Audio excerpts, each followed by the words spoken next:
Bismillahirrahmanirrahim. Assalamualaikum warahmatullahi wabarakatuh. Saya di sini akan menjelaskan tentang kompetensi, standar profesional, dan kode etik auditing syariah. Kompetensi adalah kecakapan yang merupakan persyaratan utama dalam kinerja dan menjadi faktor penting yang mempengaruhi ketercapaian tujuan organisasi. Poin pertama, konsep dasar kompetensi profesional. Definisi kompetensi secara etimologis. Kompetensi berasal dari kata kompetensi yang menurut Powell diartikan sebagai kecakapan, kemampuan, kompetensi, wewenang. Kemudian menurut Johan M. Eccles dan Hasan Sadili mendefinisikan kompetensi sebagai suatu keahlian. Begitu juga dengan Lee dan Stone mendefinisikan kompetensi sebagai suatu keahlian yang cukup secara eksplisit dapat digunakan untuk melakukan audit secara objektif.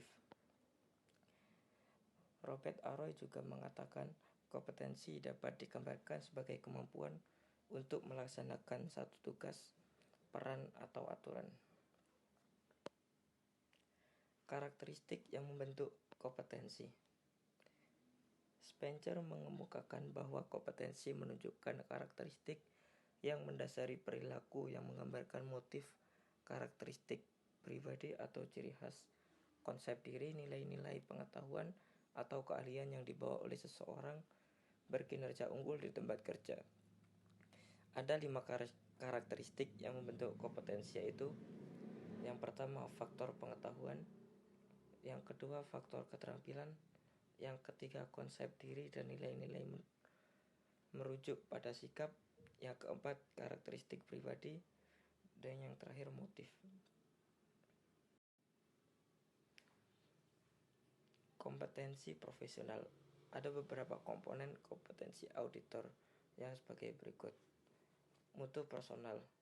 Dalam menjalankan tugasnya, seseorang auditor harus memiliki mutu personal yang baik, seperti berpikir terbuka, berpikir luas, mampu menangani ketidakpastian, mampu bekerja sama dalam tim, memiliki rasa ingin tahu, menerima bahwa tidak ada solusi yang mudah, menyadari bahwa beberapa temuan dapat bersifat subjektif. B. Pengetahuan umum. Auditor harus memiliki pengetahuan umum untuk memahami entitas yang diaudit dan membantu pelaksanaan audit. Keahlian khusus yang harus dimiliki seorang auditor antara lain keahlian untuk melakukan wawancara, kemampuan membaca cepat, statistik, keterampilan mengoperasikan komputer, serta kemampuan menulis dan mempresentasikan laporan dengan baik. Menurut Dreyfus, membedakan proses pemerolehan keahlian auditor menjadi 5 tahap. Yang pertama, novice, advanced, competence, proficiency, expertise. Kemudian yang terakhir, kompetensi profesional dalam pandangan Islam. Kompetensi profesional dalam pandangan Islam ditegaskan dalam hadis, apabila suatu perkara diserahkan kepada yang bukan ahlinya, maka tunggulah kehancurannya. Dan firman Allah dalam Quran surat Al-Isra ayat 84. Sekian presentasi dari saya, kurang lebihnya mohon maaf. Wassalamualaikum. Oke, bismillahirrahmanirrahim. Kita masuk ke bagian kompetensi wajib auditor syariah. Jadi teman-teman, di sini sebagai auditor syariah, alangkah baiknya wajib mempunyai kompetensi yang dimana kompetensi ini dibagi 3 karakter.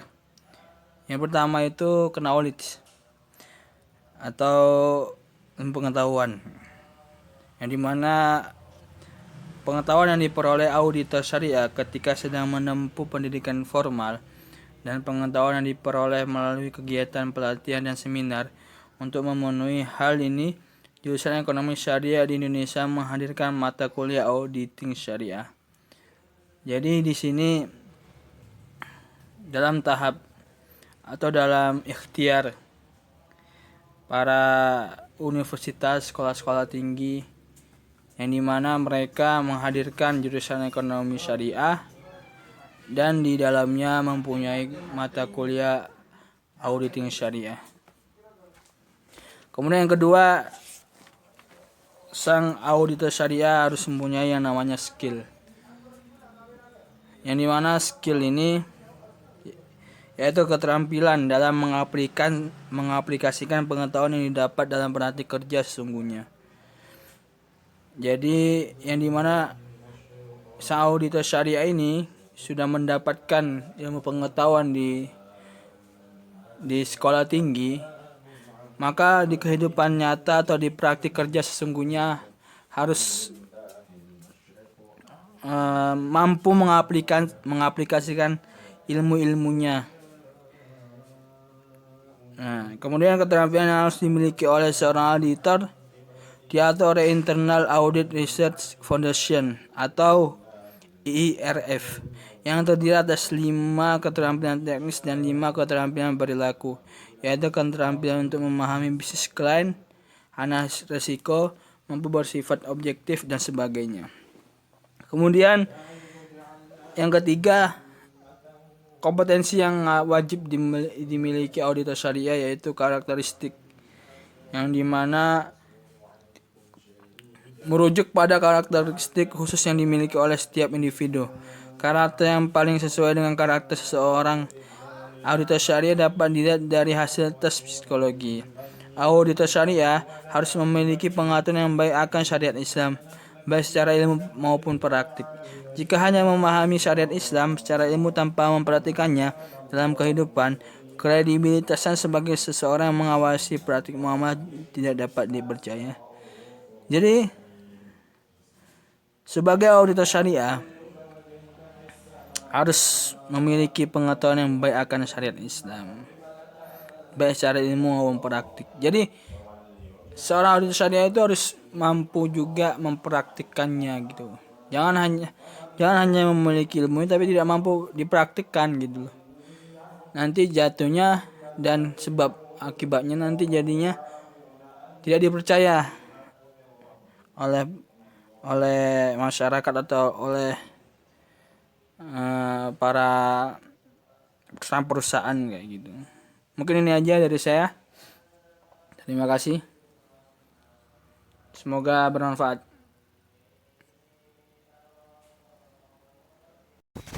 Selanjutnya, Standar Profesional Akuntan Publik atau disingkat dengan SPAP. SPAP adalah kodifikasi berbagai pernyataan secara teknis yang merupakan panduan dalam memberikan jasa bagi akuntan publik di Indonesia. SPAP dikeluarkan oleh Dewan Standar Profesional Akuntan Publik Institute. Nah, tipe standar profesional yang pertama, standar auditing. Standar auditing adalah 10 standar yang diterapkan dan disahkan oleh Institut Akuntan Publik Indonesia atau IAPI yang terdiri dari standar umum, standar pekerjaan lapangan, dan pelaporan beserta interpretasinya. Yang kedua, standar atestasi adalah pernyataan pendapat yang diberikan oleh seorang yang independen dan kompeten yang menyatakan bahwa asersi entitas telah sesuai dengan kriteria yang telah ditetapkan. Standar atestasi dibagi menjadi 3. Yang pertama, pemeriksaan atau examination, kedua, review, yang ketiga, prosedur yang disepakati. Selanjutnya, yang ketiga, standar jasa akuntansi dan review. Maksudnya adalah memberikan kerangka untuk fungsi non-atestasi bagi jasa akuntan publik yang mencakup jasa akuntansi dan review. Jasa akuntansi yang diatur dalam standar ini adalah pertama, kompilasi laporan keuangan penyajian informasi yang merupakan pernyataan manajemen atau pemilik dalam bentuk laporan keuangan. Yang kedua, review atas laporan keuangan. Yang ketiga, laporan keuangan komparatif, maksudnya penyajian informasi dalam bentuk laporan keuangan 2 periode atau lebih yang disajikan dalam bentuk berkolom. Yang keempat, standar jasa konsultasi, merupakan panduan bagi praktisi atau akuntan publik yang menyediakan jasa konsultasi bagi kliennya melalui kantor akuntan publik berupa konsultasi, jasa pemberian saran profesional, jasa implementasi, jasa transaksi, jasa penyediaan staf dan jasa pendukung lainnya, jasa produk, dan selanjutnya standar pengendalian. Ya, ini syarat pengendalian dalam kantor akuntan publik. Ada beberapa unsur pengendalian mutu yang harus diterapkan oleh setiap kantor akuntan publik atau KAP. Yang pertama, independensi. Independensi maksudnya independensi adalah meyakinkan semua personel pada setiap tingkat organisasi harus mempertahankan independensi. Yang kedua, penugasan personel merupakan meyakinkan bahwa perikatan akan dilaksanakan oleh staf profesional yang memiliki tingkat pelatihan dan keahlian teknis untuk perikatan yang dimaksud. Selanjutnya, konsultasi. Meyakinkan bahwa personel akan memperoleh informasi memadai sesuai yang dibutuhkan dari orang yang memiliki tingkat pengetahuan, kompetensi, pertimbangan atau judgement, dan wewenang memadai. Yang keempat, yang D, supervisi. Meyakinkan bahwa pelaksanaan perikatan memenuhi standar mutu yang diterapkan oleh KAP atau kantor akuntan publik. Selanjutnya adalah hearing.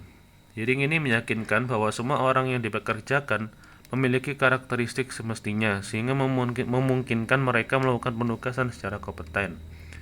Selanjutnya, pengembangan profesional meyakinkan bahwa setiap personel memiliki pengetahuan memadai sehingga memungkinkan mereka memenuhi tanggung jawabnya.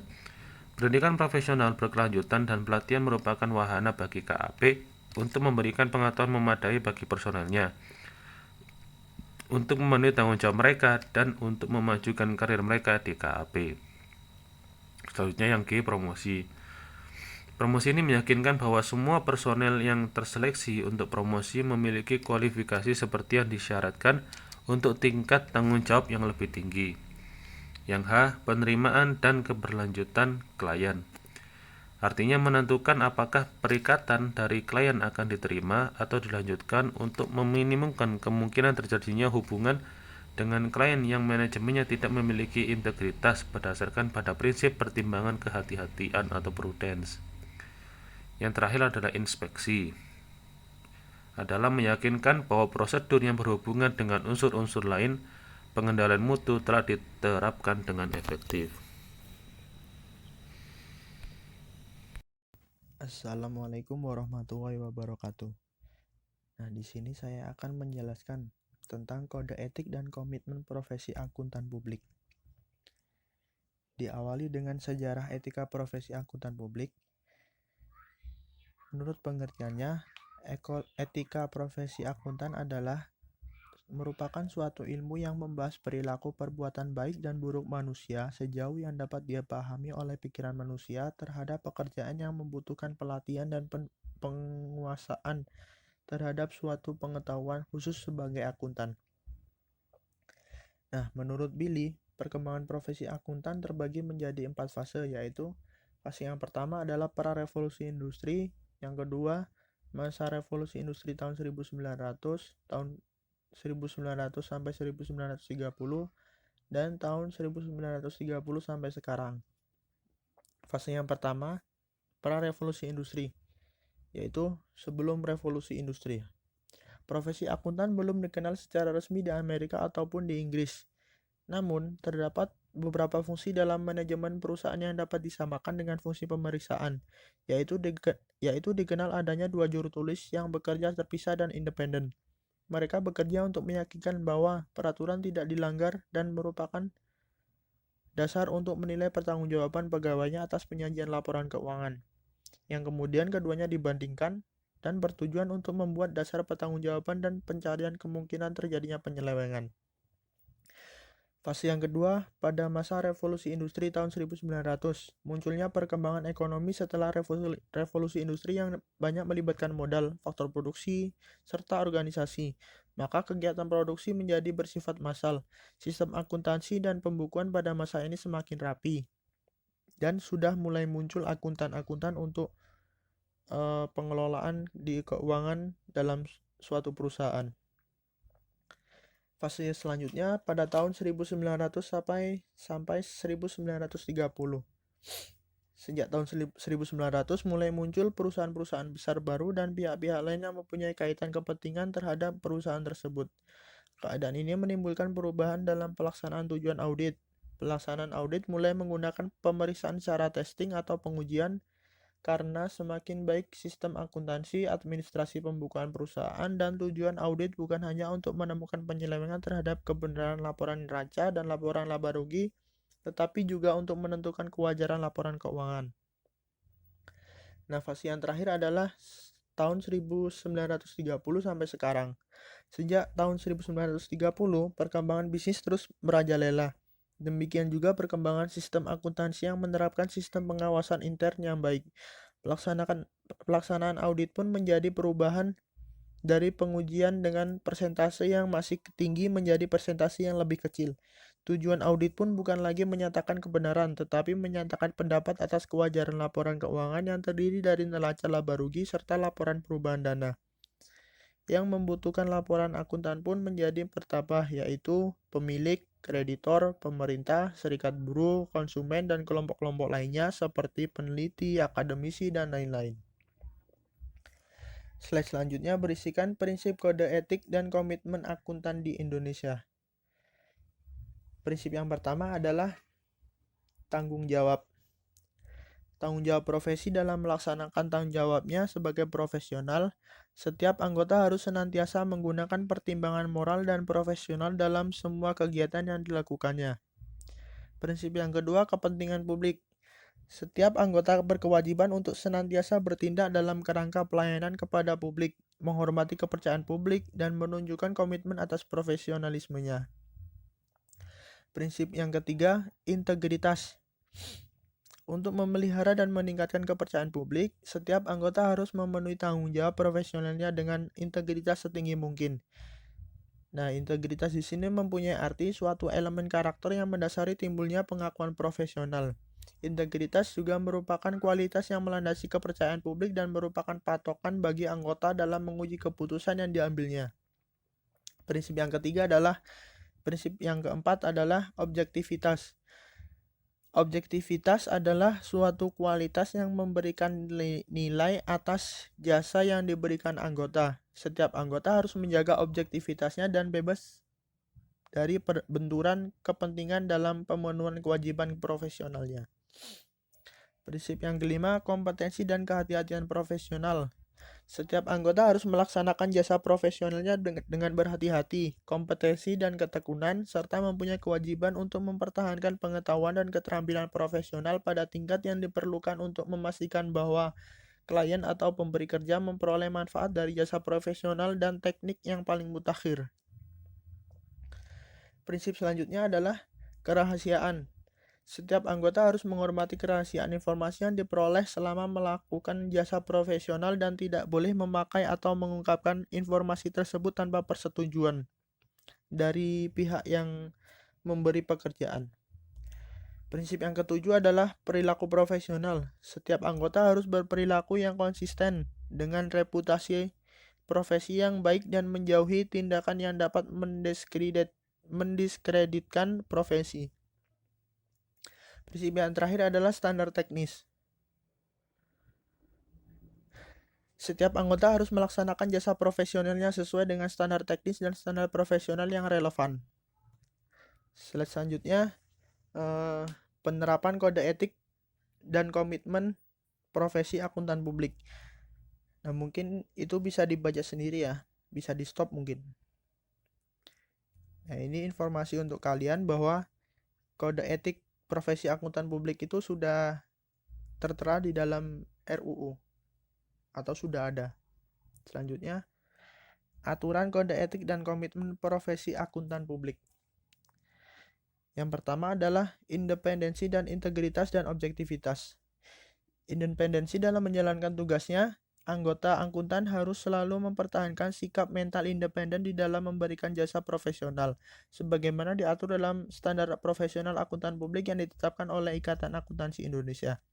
Sikap mental independen tersebut harus meliputi independen dalam fakta maupun dalam penampilan. Integritas dan objektivitas dalam menjalankan tugasnya, anggota akuntan harus mempertahankan integritas dan objektivitas, harus bebas dari benturan kepentingan lain, dan tidak boleh membiarkan faktor salah saji material yang diketahuinya atau mengalihkannya pertimbangannya kepada pihak lain. Aturan yang kedua adalah standar umum dan prinsip akuntansi. Standar umumnya yaitu kompetensi profesional, kecermatan dan keseksamaan profesional, perencanaan dan supervisi, data relevan yang memadai, dan selanjutnya prinsip akuntansi menyatakan pendapat atau memberikan penegasan bahwa laporan keuangan atau data keuangan lain suatu entitas disajikan sesuai dengan prinsip akuntansi yang berlaku. Menyatakan bahwa ia tidak menemukan perlunya modifikasi material yang harus dilakukan terhadap laporan. Dan aturan yang ketiga, bertanggung jawab kepada klien. Tanggung jawab di sini yaitu yang pertama, membebaskan anggota KAP dari kewajiban profesionalnya sesuai dengan aturan etika kepatuhan terhadap standar dan prinsip-prinsip akuntansi, mempengaruhi kewajiban anggota KAP dengan cara apapun untuk mematuhi peraturan perundang-undangan yang berlaku, melarang review praktik profesional, menghalangi anggota dari pengajuan-pengaduan keluhan atau pemberian komentar atas penyidikan yang dilakukan oleh Ikatan Akuntansi Indonesia. Aturannya selanjutnya adalah tanggung jawab kepada rekan seprofesi. Anggota wajib memelihara citra profesi dengan tidak melakukan perkataan dan perbuatan yang dapat merusak reputasi rekan seprofesi. Aturan yang terakhir adalah tanggung jawab dan praktik lain. Anggota tidak diperkenankan melakukan tindakan atau mengucapkan perkataan yang mencemarkan profesi dalam bentuk iklan, promosi, dan kegiatan pemasaran lainnya. Slide selanjutnya adalah kode etik profesi akuntan Islam. Nah, dalam kode etik profesi akuntan Islam ini juga memiliki etikanya sendiri, yaitu yang pertama adalah sikap independen, yang berarti seorang akuntan tidak terikat dengan pihak manapun, dengan kata lain bekerja sendiri. Yang kedua, perlunya menjaga kerahasiaan. Seorang akuntan yang telah dikontrak untuk mengerjakan laporan keuangan suatu perusahaan, maka ia harus bisa menjaga dokumen tersebut. Dengan kata lain, tidak membocorkan ke perusahaan lain, bahkan ke perusahaan pesaingnya. Etika yang ketiga, ketika seorang akuntan akan melakukan pengaturan tentang publikasi dan promosi. Ketika seorang akuntan akan melakukan publikasi dan promosi, harus ada batasan dan ada hal-hal yang tidak boleh disebarkan dalam promosi atau publikasi tersebut. Keempat, aturan tentang surat penugasan. Kelima, aturan tentang pergantian akuntan. Dan keenam, penentuan fee atau honorarium. Seorang akuntan ketika menentukan berapa honor yang akan dia terima, seorang akuntan tersebut juga harus memperhatikan kelayakan honor tersebut dengan kinerjanya, apakah sudah sesuai, apakah belum. Etika selanjutnya, kewajiban kepada pihak ketiga.